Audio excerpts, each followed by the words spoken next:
The live TV, सच सबसे आगे। Bharatiya Janata party को अगर सबसे ज़्यादा किसी से फ़ायदा पहुंचता है तो वो है गोदी मीडिया। गोदी मीडिया गठबंधन बीजेपी के लिए सबसे महत्वपूर्ण होगा। सारे गठबंधन के जो पार्टनर्स हैं, जो इनके अलायंस पार्टनर्स हैं, वो चले जाएं उससे कोई फ़र्क शायद नहीं पड़े, लेकिन जितना गोदी मीडिया के साथ छोड़ देने से पड़ेगा। गोदी मीडिया बीजेपी के हर झूठ को ऐसे आगे बढ़ाता है जैसे मान लो बिल्कुल ही जिम्मेदारी से आगे बढ़ाना उसका बहुत बड़ा महत्वपूर्ण जिम्मेदारी का हिस्सा हो। अब यहीं पर जो रामेश्वरम कैफ़े को लेकर ब्लास्ट पे मामला आया है, उसमें नड्डा जी वहाँ जाए कर्नाटक में कह रहे हैं कि जो तरह से रामेश्वरम कैफ़े का में ब्लास्ट हुआ और कर्नाटक में ब्लास्ट हो रहा है, हमारी सरकार के समय नहीं होते थे। लेकिन वहीं पर इस बात को छिपा दिया गया कि रामेश्वरम कैफ़े ब्लास्ट की जांच के सिलसिले में न्यूज़ 24 आज तक ने रिपोर्ट किया है कि बीजेपी के नेता को डिटेन किया गया है। और ये आप खुद देख लीजिए कि कैसे ये न्यूज़ 24 ने ब्रेकिंग न्यूज़ डाली कि रामेश्वरम कैफ़े ब्लास्ट केस में बीजेपी कार्यकर्ता को हिरासत में लिया गया। ऐसे ही खबर तो नहीं लिख दी होगी, ऐसे ही खबर तो ब्रेक नहीं कर दी होगी। एनआईए की जांच में अगर बीजेपी के कार्यकर्ता को हिरासत में लिया जाता है जिसका नाम पी साई या कुछ है, आज तक ने नाम छापा है और मैं कोशिश करता हूँ अगर वो मिलता है मुझे नाम तो आपके साथ साझा भी करूँगा। नितिन अग्रवाल करके एक यूज़र है, कांग्रेस के कार्यकर्ता है, उन्होंने लिखा है कि जिस रामेश्वरम कैफ़े में ब्लास्ट का जिक्र जेपी नड्डा कर रहे हैं उस मामले में एनआईए ने बीजेपी नेता को हिरासत में लिया है। उसका कनेक्शन ब्लास्ट से निकला है। बीजेपी का हमेशा आतंकी कनेक्शन क्यों निकलता है, जवाब दो, अब चुप क्यों हो JP Nadda, question mark. #Rameswaram cafe आज तक ने अपनी एक स्टोरी फाइल की है और स्टोरी का हेडलाइन है रामेश्वरम कैफ़े ब्लास्ट, एक और आरोपी पुलिस हिरासत में, कांग्रेस ने बताया बीजेपी कनेक्शन। बेंगलुरु के मशहूर रामेश्वरम कैफ़े ब्लास्ट केस में राष्ट्रीय जांच एजेंसी एनआईए ने एक्शन लिया है। इस केस में पुलिस ने एक आरोपी को हिरासत में लिया है, उससे पूछताछ की जा रही है। सूत्रों के मुताबिक आरोपी का कैफ़े ब्लास्ट केस के 2 संदिग्धों से कनेक्शन है। इससे बीजेपी के नेता तो नहीं, कार्यकर्ता, छुड़भैया नेता क्या सफाइयाँ देते घूम रहे हैं, वही मैं आपको इस वीडियो में बताऊंगा। लेकिन सबसे बड़ा सवाल यह है जो लोग पूछ रहे हैं ट्विटर पे, सोशल मीडिया पे, एक्स जिसको आप कहते हैं, कि बीजेपी के आतंकी कनेक्शन पे भाजपाई चुप क्यों रहते हैं। भारतीय जनता पार्टी के नेता इस तरह के लोगों को क्यों शामिल कर लेते हैं अपनी पार्टी में जिनके साथ या तो केस चार्जेस रहे होते हैं एटीएस के, या फिर उनका आतंकी कनेक्शन इतना एस्टेब्लिश निकलता है कि बीजेपी कहती है नहीं हमारा इनसे कोई संबंध नहीं। फिर फोटोज वायरल होते हैं उनके गमछे पहने हुए बीजेपी के दिग्गज नेताओं के साथ। एक कोलाज चल रहा है सोशल मीडिया, बीजेपी का आतंकी कनेक्शन, कैसे तालिब अली शाह जो बीजेपी का सोशल मीडिया इंचार्ज था जम्मू कश्मीर का, वो लश्कर तैयबा से कनेक्टेड निकला था।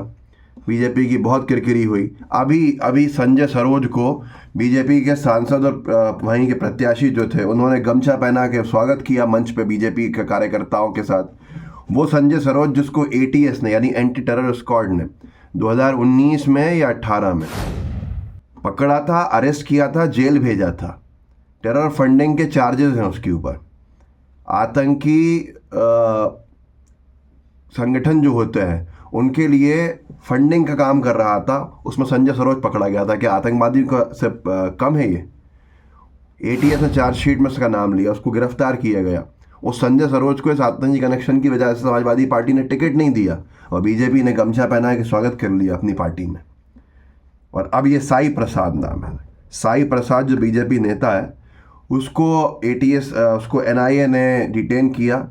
लोगों ने बीजेपी के ऊपर आरोप लगाए तो भाजपा ने अपने छुटभैया नेताओं से ये कहलवाना शुरू किया है कि एनआईए ने उसको विटनेस के तौर पर डिटेन किया। मैंने पहली बार सुना है कि विटनेस के तौर पर भी कोई डिटेन हो सकता है, किसी को पकड़ कर रखा जा सकता है, किसी को पकड़ा जा सकता है विटनेस के तौर पर।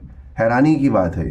अखबारों ने लिखा है कि NIA interrogates BJP leader in connection with Rameshwaram cafe blast case.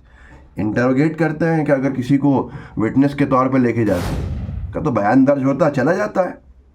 Interrogate तो उसको किया जाता है जिसके खिलाफ केस में दम होता है, जिसकी जो एक तरह से बनाया जाता है आरोपी। और बीजेपी के नेता कह रहे हैं कि नहीं साहब ये आरोपी नहीं है, हमारा जो कार्यकर्ता है साई प्रसाद ये उस केस में साफ तौर के ऊपर गवाह है। गवाह को इंटरोगेट करने लगे, ये मुझे आज तक नहीं मालूम था। बड़ा विषय है। विषय इसलिए है कि 2019 के चुनाव के ठीक पहले पुलवामा का हमला होता है। फिर अपने हिसाब से बीजेपी की सरकार, मोदी जी क्लेम कर लेते हैं कि सर्जिकल स्ट्राइक कर दी, ये कर दिया। पुलवामा का हमला सबसे ज़्यादा किसको फ़ायदा पहुंचाता है? भारतीय जनता पार्टी को। मोदी जी क्या कर रहे थे उस वक्त? वो कौन सा वाइल्ड एंड द बीस्ट होता है या क्या होता है, Man versus Wild, Bear Grylls, उसके साथ शूट कर रहे थे नेशनल ज्योग्राफिक की एनिमल प्लानट के लिए, अंतर्राष्ट्रीय डॉक्यूमेंट्री के लिए। जो क्या करता है वो व्यक्ति किस किस तरह से जानवरों के जो मल है उसको सूंघ के बताता है कि भाई ये किस जानवर का कितना पुराना, क्या क्या चीज़ें होती हैं, वो उनका एक वो अलग विषय है। लेकिन उस वक्त ये इन्फॉर्मेशन होती है, बाद में फ्लोट के मोदी जी को पता चल गया था, पर फिर भी वो डॉक्यूमेंट्री को शूट करते रहे। ये क्या विषय है कि 2019 से पहले पुलवामा और 2024 से पहले ये रामेश्वरम कैफे ब्लास्ट, और उसके बाद फिर बीजेपी के नेता का नाम आना तो पूरी गोदी मीडिया को साफ सूंघ जाना और चर्चाओं पर विराम लग जाना। और बीजेपी के छुट भैयाओं का ये कहना है कि नहीं साहब, इंटरोगेट किया जा रहा है क्योंकि वो विटनेस है, उसमें विटनेसेस को इंटरोगेट किया जाता है। ये मुझे पहली बार पता चला था। भाई एनआईए ने नाम तो नहीं, ये कह रहे हैं कि एनआईए ने स्पष्ट कर दिया। एनआईए ने ऐसा कुछ भी स्पष्ट नहीं किया है। एनआईए ने ये स्पष्ट किया है कि भ्रामक खबरें कोई भी अगर मीडिया हाउस फैला रहा है तो वो केस पे असर डालता है, ऐसा वो ना करें। और हम किसी भी तरह से किसी भी गवाह की आइडेंटिटी रिवील नहीं करना चाहते हैं। तो भाई उन्होंने तो ये नहीं कहा कि ये साई प्रसाद ही के बारे में हम कह रहे हैं, लेकिन बीजेपी के नेताओं ने उसे जोड़ दिया। मालेगांव ब्लास्ट की आरोपी प्रज्ञा ठाकुर, किसी ने सोशल मीडिया पर डाला, वो गुरु हैं। और रामेश्वरम कैफे ब्लास्ट के ही एक व्यक्ति जिसको संदिग्ध को गिरफ्तार किया है, बीजेपी के नेता को वो चेला है क्या? ये बड़े सवाल हैं जिनके ऊपर कोई जवाब नहीं। 770 किलोग्राम बम बनाने की सामग्री पकड़ी जाती है आरएसएस के नेता के घर से केरला में, कोई जवाब नहीं है। ये मकतूब मीडिया ने रिपोर्ट किया। तो आप खुद सोचिए कि क्या हाल हो गया है आज। इस वीडियो को आगे बढ़ाइएगा, लोगों को जागरूक ज़रूर कीजिएगा। जय हिंद, जय भारत। द लाइव टीवी, सच सबसे आगे।